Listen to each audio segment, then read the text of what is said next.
My name is Brent Hartley. I'm 54 years old, and I built a family with both hands, the same way I built everything else. One job at a time, no shortcuts, no credit. On Christmas morning, I was at my kitchen table in Guelph with a mug of coffee gone cold when I opened Facebook. I had the app for one reason only, my grandchildren. Oliver posts videos sometimes, the kind where he narrates what he's doing like a nature documentary. He's 8. It's the funniest thing I've ever seen. The photo loaded. My son's living room in Hamilton. The good one they moved into 3 years ago. The one with the vaulted ceilings and the finished basement I helped drywall. Long table set with the nice dishes, the ones my daughter-in-law's mother brought back from Portugal. Christmas crackers still in their wrappers. My son at one end. My daughter-in-law at the other. Oliver grinning with a paper crown on his head. Paige, 5 years old, on somebody's lap. That somebody was my son-in-law's father, Gord Milsom, sitting in the center seat with the carving fork in his hand, and a look on his face like a man who'd lived in that house for 30 years. My son's mother-in-law beside him, 2 of my son-in-law's brothers with their wives, 8 people, no empty seat, no spot cleared for a coat. I'd driven 40 minutes through a December ice storm to sit in my own kitchen and find out I hadn't been invited to Christmas dinner. I didn't comment on the photo. I didn't call. I went to my banking app and looked at the 4 Interac e-transfers set up on the 1st of every month. Then I closed the app. I needed to know one more thing first. Before we go any further, take a second to like and subscribe, and drop a comment telling me where you're watching from. It helps more than you know. Now let me take you back to where this actually started. I've run a plumbing and HVAC business in Guelph for 22 years. My son grew up watching me load the van at 6 in the morning and unload it at 7 at night. When he was 16, he'd come on weekends and hand me fittings in tight spaces. The kind of cramped utility rooms where a grown man has no business being, but a skinny teenager fits just fine. He called those trips his apprenticeship. He became a project manager at a civil engineering firm. Different trade, same hours. I was proud enough to burst. My wife passed 4 years before his wedding. Pancreatic cancer. 6 months from diagnosis to the end. She was the one who kept the threads between our son and us, who remembered which of his friends was having a rough time, who sent the cards, who called when something felt off. After she was gone, I kept up with it the best I could. I am not built the way she was built. She knew how to make a room feel like it had been waiting for you. I know how to fix the pipes in it. My son married 8 years ago at a winery outside Niagara on the lake. I walked him down the aisle with his mother-in-law on the other side. They did it together, the modern way. Gord Milsom stood near the arch, taller than me by 2 inches, which I noticed because I'm not a man who usually notices that kind of thing. We shook hands at the reception. He had a good handshake. I thought we'd be fine. The first e-transfer I set up was 3 years ago, in the fall. My son called and said the furnace had quit. The replacement quote came in at $9,000. He was short by $3,200. I said I'd send it. I sent $4,000 to cover the installation too. Then I set up a monthly transfer of $800 to help with the mortgage while they got themselves sorted.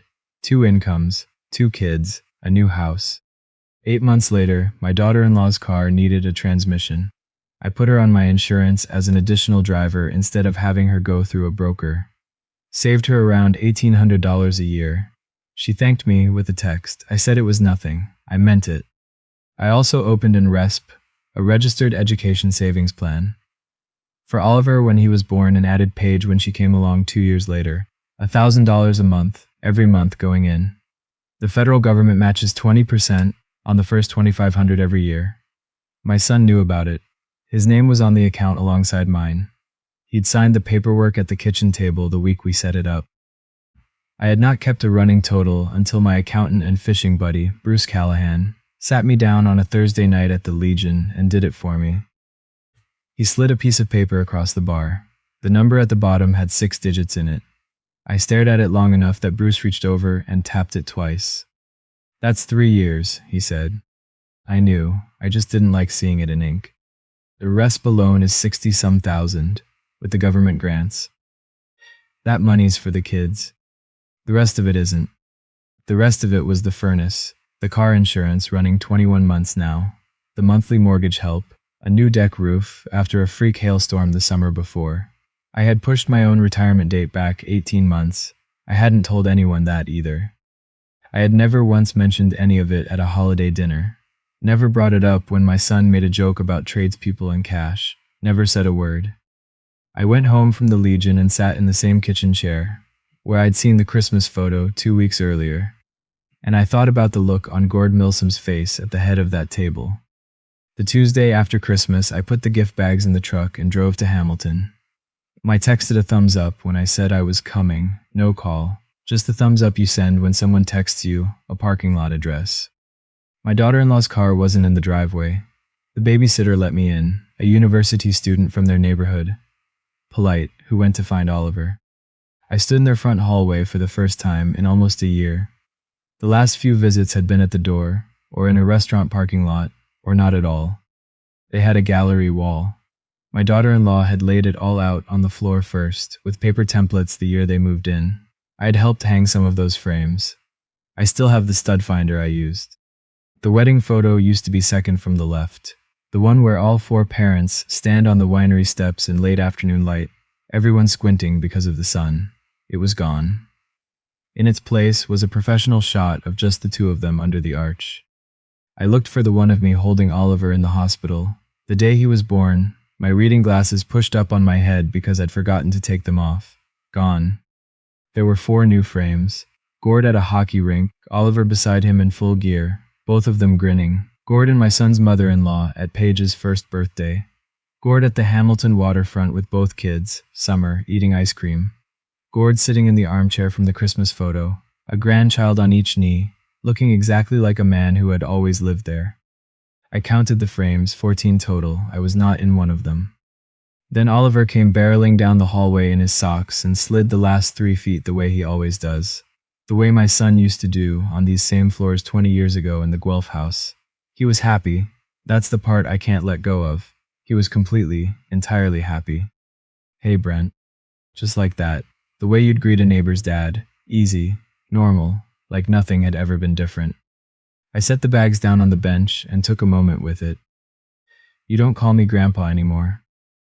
He shrugged the way 8-year-olds do when an adult asks about something that was settled a while ago. Mom says Grandpa is what we call Grandpa Gord. She said it's respectful to him. When did she say that? I don't know. Before school started, I think. He was already pulling tissue paper out of the gift bag. Is this the remote control one? Jake has this remote control one. Paige came around the corner dragging a stuffed elephant. She looked at me and her whole face opened up. Grandpa Brent? Oliver corrected her without looking up. Just Brent, Paige, remember? She stopped and looked at her brother, then at me, waiting to find out which one of us was right. I've thought about that half-second more times than I want to admit. I crouched down. My knees aren't what they used to be. You call me whatever feels right, I told her, but I want you to know who I am. Oliver said okay, and sat down on the floor with the remote control. That's the correct amount of concern for an 8-year-old. I put my hand on his head for a second. I told him thank you for telling me the truth. He said, You're welcome, Brent. I drove directly to my sister's house in Cambridge. Vera's been the kind of person our family drives to when something has been said out loud and now has to be lived with. My wife loved her for exactly that quality. I've needed 40 years to stop finding it inconvenient. She made tea neither of us drank, and I told her about the gallery wall. I told it the way I'd explain a job site problem. 14 frames. 0 of me. 4 of Gord Milsom. She didn't say, oh, Brent. She didn't reach across the table. She went to the counter and came back with a folded piece of paper. A flyer. My son-in-law's name across the top, running for city council in Hamilton. Under it, a photo of the whole family on the back porch at Gord and Beverly's house in Ancaster. My son, my daughter-in-law, both kids, both of his parents. The caption, rooted in family, committed to community. Where'd you get this? I said. It's been on the corkboard at the diner for 6 weeks, and at the library. Came in my mailbox too. Paige was wearing a green dress in the photo. I recognized it. She'd worn it to the Thanksgiving dinner I'd been invited to. The last one, a year and a half ago. This was taken in September, I said. October at the latest. 3 months before Christmas. Before the Facebook photo.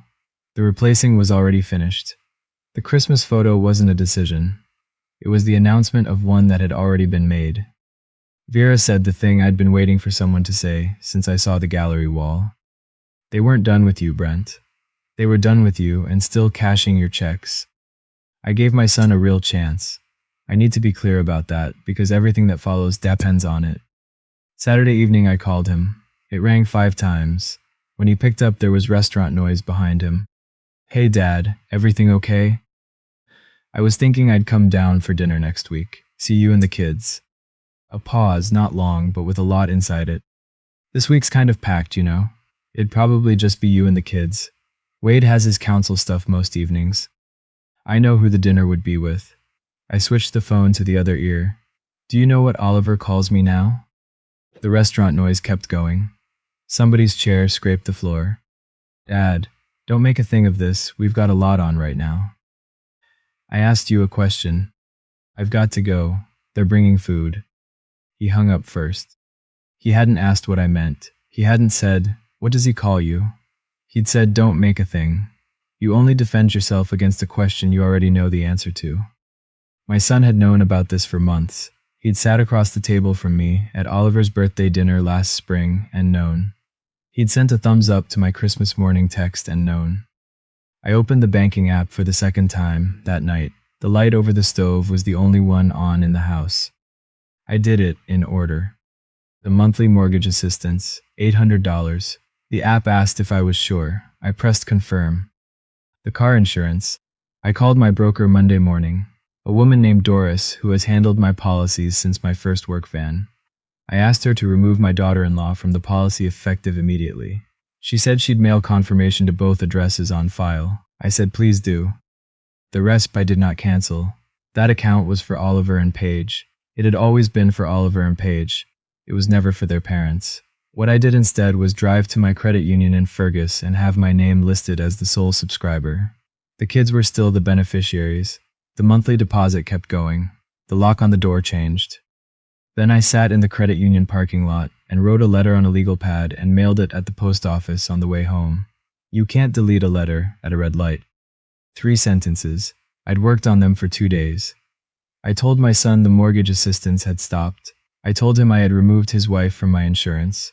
I told him the RESP was still funded and growing, and that he could call the credit union in Fergus anytime to hear the balance. And I wrote, I am still your children's grandfather. I'm just not your bank account anymore. The letter arrived Wednesday. Nobody called for 19 days. Here's what those 19 days were like, and I'll be honest about it because I think honesty is the only thing that makes any of this worth telling. They were the best I'd felt since before my wife got sick. I took on a commercial job I'd been turning down for 2 years. A full HVAC overhaul in an office park in Waterloo. 3 weeks of early mornings and long evenings. I reorganized the van from scratch. I repaired the back fence that had been leaning since the ice storm. I made her roast chicken one night, the one with the lemon and the herbs pushed under the skin, and I got it close enough that I had to set my fork down for a minute. Bruce dragged me out fishing at the reservoir on a Saturday. We caught nothing. It was fine. Every night around 9, I checked my phone. Nothing. Day 14, I made the mistake of opening Facebook again. My daughter-in-law had posted a story. She was standing in an empty commercial space in downtown Hamilton. White walls, big windows, excited voice. Big things coming for the shop. I paused it. Corner of King and Catherine. Twice the size of the current location on Locke Street. She'd signed a new lease. In a month where the $1,800 she'd been saving on car insurance was already gone. She didn't know the money had stopped, or if she'd seen my letter, she hadn't believed it. The first of the month was 9 days out. I went to work like normal. I was on a rooftop in Waterloo, running refrigerant lines when my phone buzzed. My son first contact in 19 days. Dad, think there's been a bank error. The e-transfer didn't come through. I read it twice, slid the phone back in my chest pocket, finished the run. Missed call at 11. Missed call at 11:40. A text from my daughter-in-law at noon. 2 paragraphs, the word miscommunication appearing twice. The phrase, let's sort this out, appearing once. I called at 6 after I'd cleaned up. My daughter-in-law answered before the first ring finished. Dad, thank God, so the bank. There's no bank error, I said. I canceled it. I'm allowed to cancel it. The sound she made. I've heard it once before in my life, and that time I was the cause of it too. You can't just, we have a lease, Dad. I know. You didn't even tell us. I mailed you a letter 3 weeks ago. Then my son-in-law's voice, close to the phone, very calm. That was the part I hadn't prepared for. He was completely calm. Brent, hey, let's take a breath here. I hear you, okay? I really do. A pause. Then, in the exact tone a man uses to close a meeting, so what's the timeline here? How long are you planning to keep this up? Not why, not what did we do, how long. He thought I was making a point. He thought this was a man having a difficult month, who would want to talk it through, eventually. Then he said the worst thing he could have said. You're hurting the kids over a Christmas dinner you chose not to come to. I let that sit on the line for 4 seconds, let him hear it back. Get a pen, I said.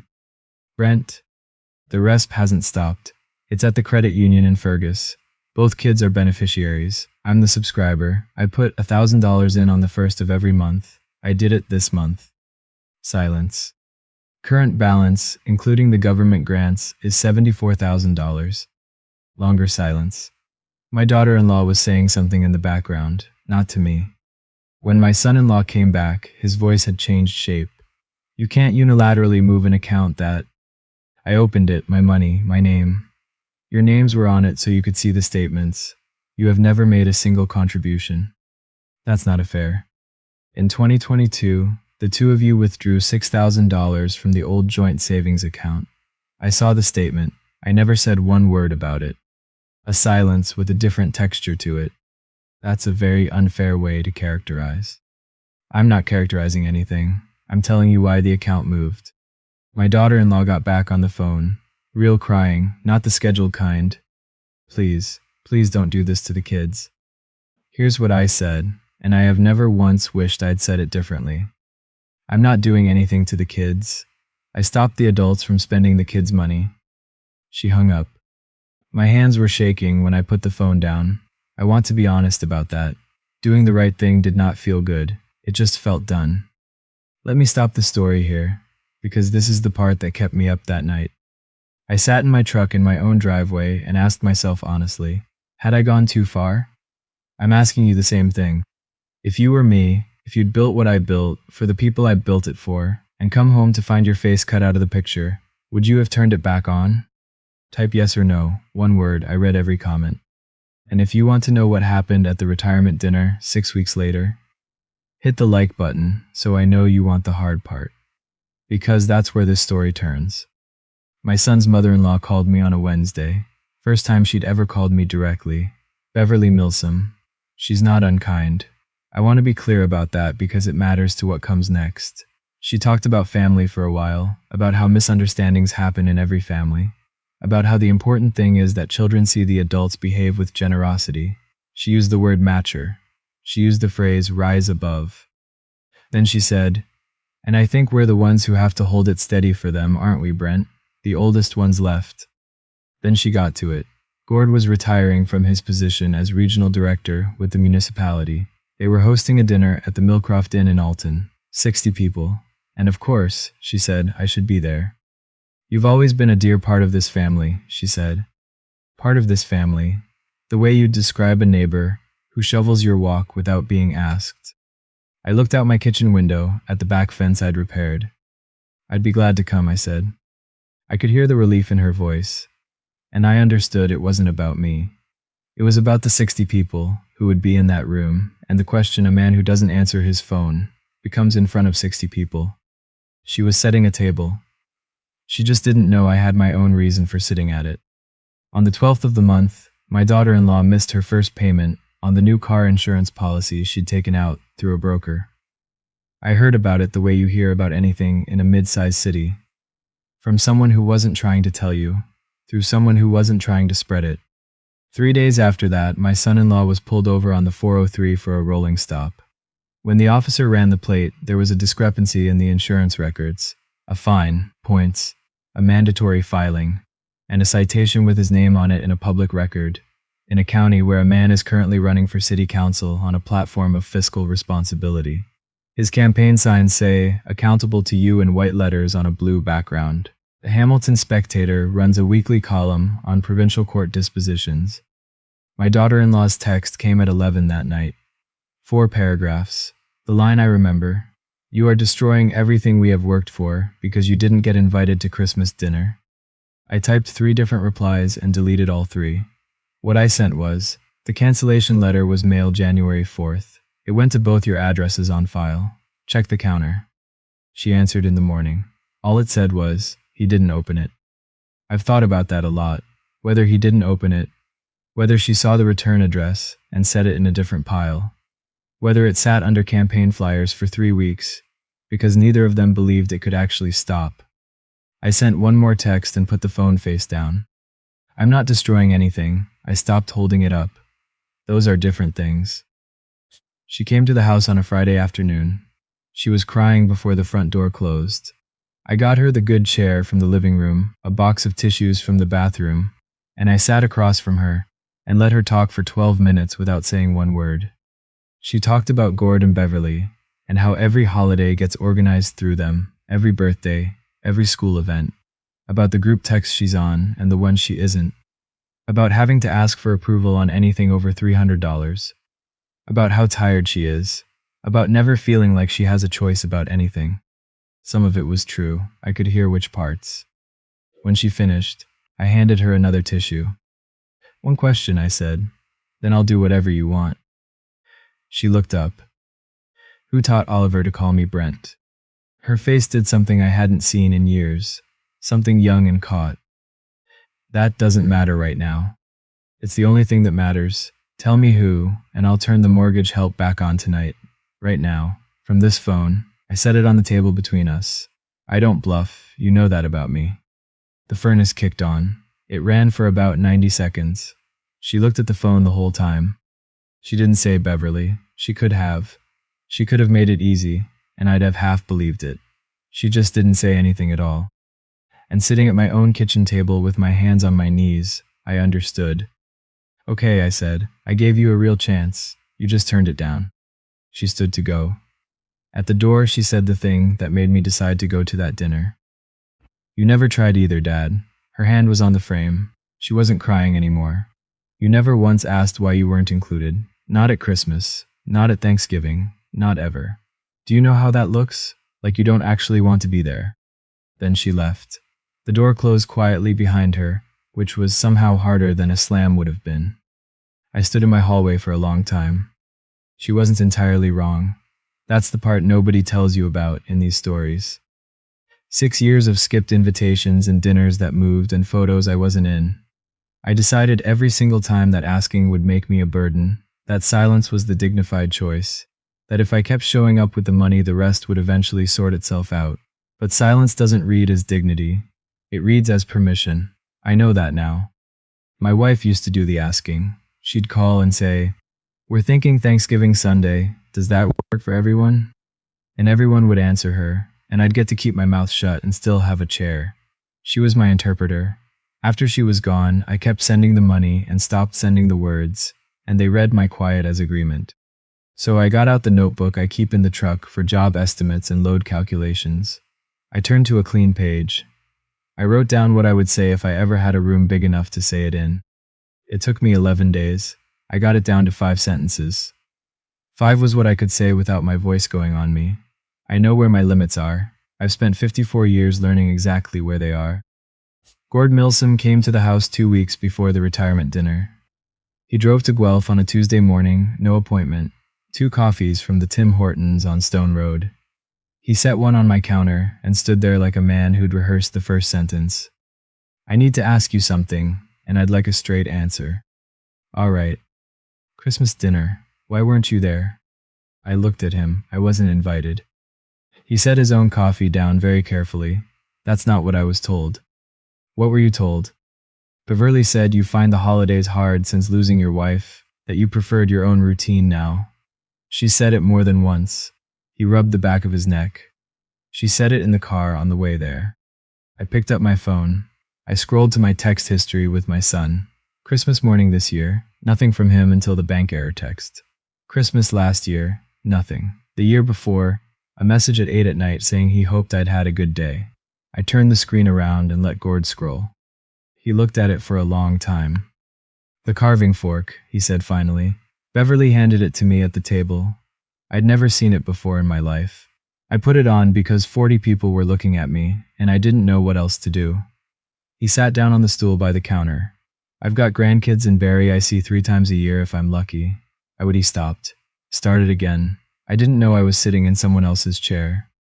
He stood up after a moment and put his coffee cup by the sink.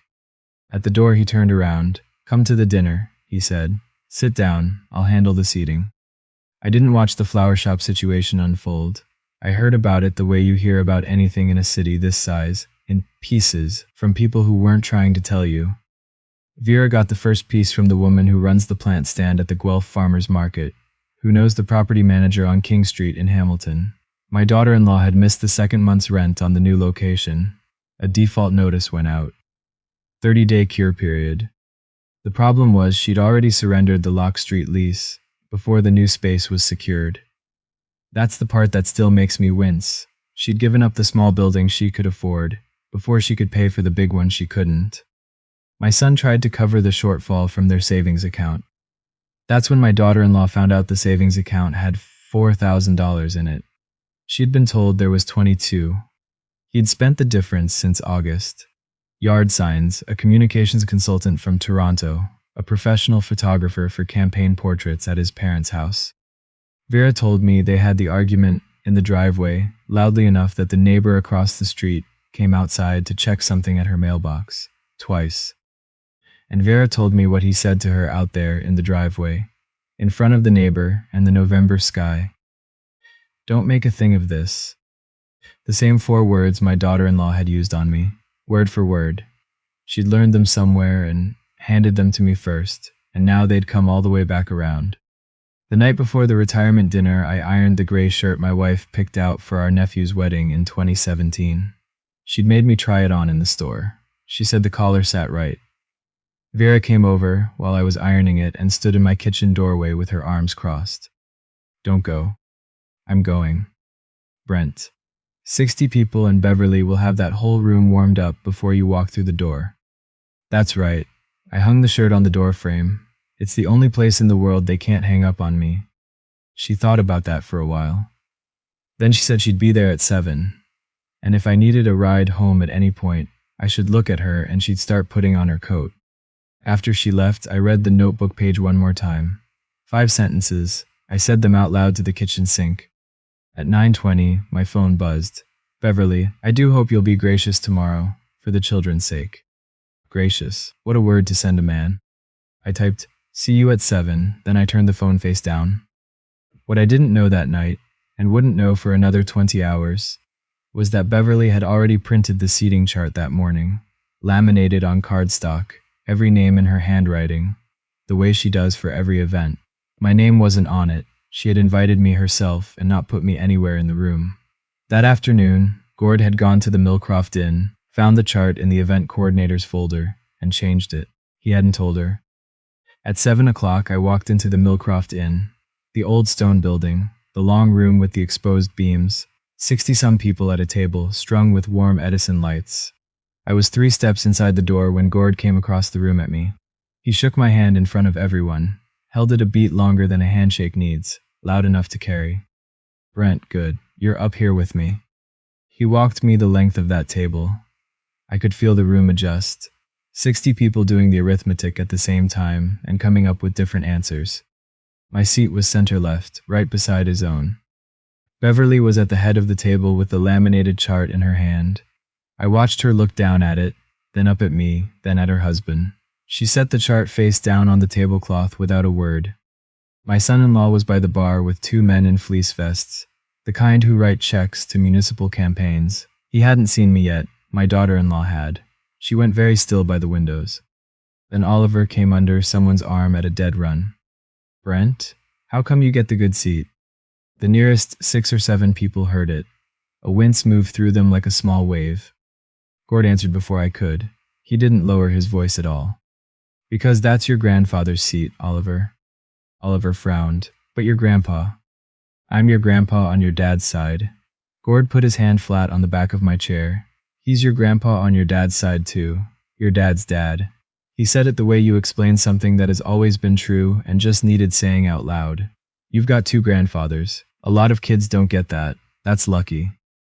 Oliver took about 2 seconds with it. Okay. Then he went to find the bread rolls. At the head of the table, Beverly picked up the microphone 11 minutes early. She was very good. I need you to understand that she was very good.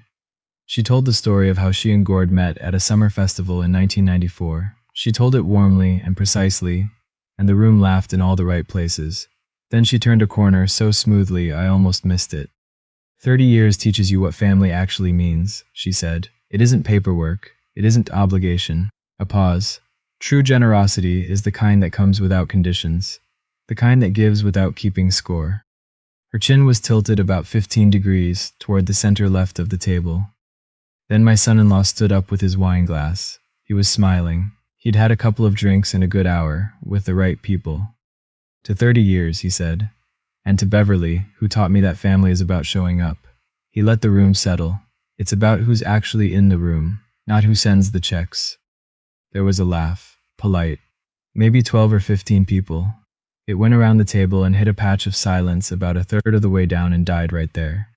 My daughter-in-law was looking at her bread plate.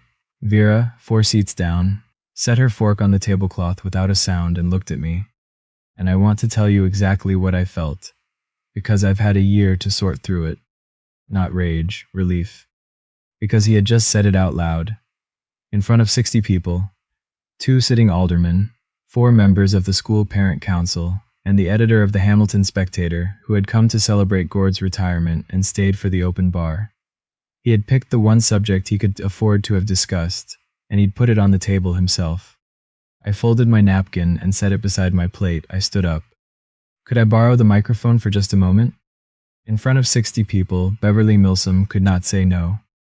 The microphone gave a short whistle when it changed hands. Someone at the back said, "Oh boy," quietly. Then the room went the particular kind of quiet that knows something is coming. I didn't take the notebook out of my pocket. I'd read it enough times. My name is Brent Hartley, my voice held. I'm Oliver and Paige's grandfather on their dad's side. My son-in-law's right. Family is about showing up. I turned slightly so I wasn't speaking directly at any one person. I've been showing up for 6 years. Nobody moved. For 6 years I've covered the monthly mortgage assistance. I've carried the car insurance. I've funded the education account for both of my grandchildren. I paused. Last month I stopped 2 of those. The account for the kids is still going. That one isn't stopping. I turned toward Gord. I wasn't at Christmas dinner. I'm not here to embarrass anyone about that. I didn't need to be at the head of the table. I put my hand on the back of my chair. I needed to be in the room. Gord made sure I was tonight. Thank you, Gord. I set the microphone on the tablecloth and sat down. 4 seconds. I counted them. Then a man near the far end of the table. I found out later, he was a retired principal from a school in Stony Creek. Started clapping. Then the woman across from me. Then the whole side table by the windows. Then most of the room. Not wild. Not a standing ovation. Quieter than that and worse than that for them. It was the sound of 60 people quietly deciding something. Beverly did not clap. She looked at the laminated seating chart face down beside her plate.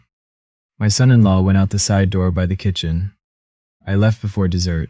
I'd said what I came to say, and I'm not built for the part that comes after. My daughter-in-law caught me in the parking lot. No tears this time. That's how I knew we were finally having the real conversation. You humiliated us in front of everyone we know. I said my name and I said what was true. If the true part is humiliating, that's not something I did. She stood in the December cold, with her arms wrapped around herself.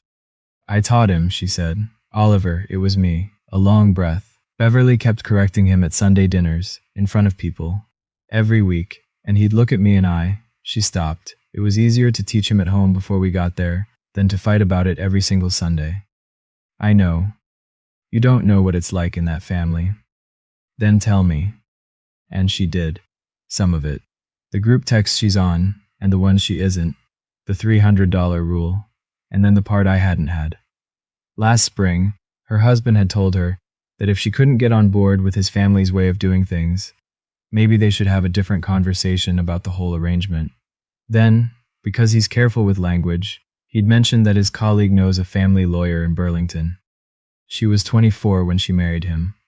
I walked alongside her down that aisle at the winery, and I thought he was a solid, serious young man. I was proud of him for almost 30 years. Dad, are we going to be okay? I looked at her for a long time. Not yet, I said, but we're not pretending anymore either.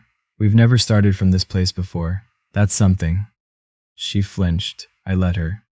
I'm not angry you were scared. I'm sad you let me fund it. I got an envelope from the glove box. I'd had it in there for 4 days. Inside was one page. The RSBIC account number, both kids' names and dates of birth, the current balance, and the phone number for the credit union in Fergus. You can call them anytime. They'll read you the balance over the phone. You don't need my permission for anything on that page. She held it with both hands. A year does a lot of quiet work. I sold 40% of the business to a young woman named Priya Shan, 28 years old, Red Seal certified, came up through the apprenticeship program at the industrial park. She is a better diagnostic tech than I was at 30. She runs the big jobs now. I take the calls I want and I go fishing with Bruce on Saturdays, which I hadn't done in 4 years. Wednesdays, Oliver and Paige are at my house in Guelph. We do homework at the kitchen table where I used to balance the accounts. Then we go out to the garage. Last month I showed Oliver how to solder a copper fitting. Real torch, real solder, real pipe. He got it right on the 3rd try, and the joint was clean, and he looked at me with his whole face open. He calls me Grandpa. He has never once mentioned that he ever called me anything else. Paige, 5 years old, corrects people at the playground about it. 3 different parents have mentioned this to me. I have said nothing, and I intend to keep saying nothing. My daughter-in-law gave up the King Street location, paid a penalty to break the lease, and moved back into a smaller unit 2 doors down from the original Lock Street shop. She does it all herself now. The ordering, the payroll, the books. In April, she called me and said the shop had turned a profit for the first time. Not large, about $1,200 for the quarter. She was crying on the phone, and it was the good kind. She and my son-in-law separated in the spring. I made a decision a long time ago not to say one word to my daughter-in-law about her marriage, before or after, and I have kept it. What happened is that she learned how to say no, and it turned out that in that house, no was load-bearing. Beverly and I don't speak. I see her occasionally at the grocery store when I'm picking up supplies before a Saturday on the water. She nods. I nod. That's the arrangement, and I've made my peace with it. Gord comes fishing the first Saturday of every month. He brings terrible instant coffee in a thermos, and I've decided it's not my place to say anything about it. He's not a complicated man. He was handed a napkin, and he put it on because people were watching, and nobody gave him the full story. I like him for exactly how straightforward that is. Vera says I'm still too quiet. You're better, she told me at Easter dinner, pointing a fork at me. But you're still quiet. I like quiet. There's 2 kinds, Brent. There's the kind where you stay silent because you think it makes you easier to love, and the kind where you've already said what needed saying. She set the fork down. You're finally the second kind. The RESP crossed $86,000 in March. I still put $1,000 in on the 1st of every month. I have never mentioned the total to anyone in this story, except Bruce, Vera, and now you. Canadian Thanksgiving came around in October. I was in the garage organizing a bin of couplings that did not need organizing. At 10 in the morning, my phone rang, video call. Oliver's face, way too close to the camera, one nostril filling half the screen. Grandpa, are you coming? We've been waiting. Behind him, I could hear Vera saying something, and Paige shrieking about something completely unrelated. I was 12 minutes away. I made it in 10. 5 of us at my daughter-in-law's dining room table. Her, the 2 kids, Vera, and me. There was a card folded on my plate. Construction paper, cut a little crooked with safety scissors, colored in with the thick crayons. On the front, in Oliver's careful printing, for Grandpa. Inside, in letters that could only belong to Paige, we love you, Grandpa. The R was backwards. Oliver is 9 now and knows better. He told me Paige had done that part, and he'd let her. Nobody took a picture. At one point, my daughter-in-law reached for her phone and then set it face down on the counter. Let's just be here, she said. My chair was not at the head of the table. It was at the end closest to the kitchen door, right by the stove. The seat where you can get up to refill everyone's water, without making anyone move their chair. My wife used to sit there. I sat beside her for 28 years and watched her get up without being asked. The seat nobody fights over. But there was a card on it with my name on it, and the name was right. I've spent a lot of time thinking about the difference between that table and the one in the Christmas photo. It isn't the food or the room or how many people. It's that someone counted, and when they counted, the number was right. Here's what I know now, at 54, that I wish I'd understood at 45. You don't need to be at the center of the table. Most of us don't even want to be there. What you need is to know there's a place, and that someone wrote your name on it before you walked in. And if nobody's putting your name on the list, you're allowed to stop funding the dinner. Before you go, I want one honest answer from you. If it were you, would you have stopped all 4 transfers? Or would you have done what I did and kept the one for the kids? Type A if you'd have canceled everything.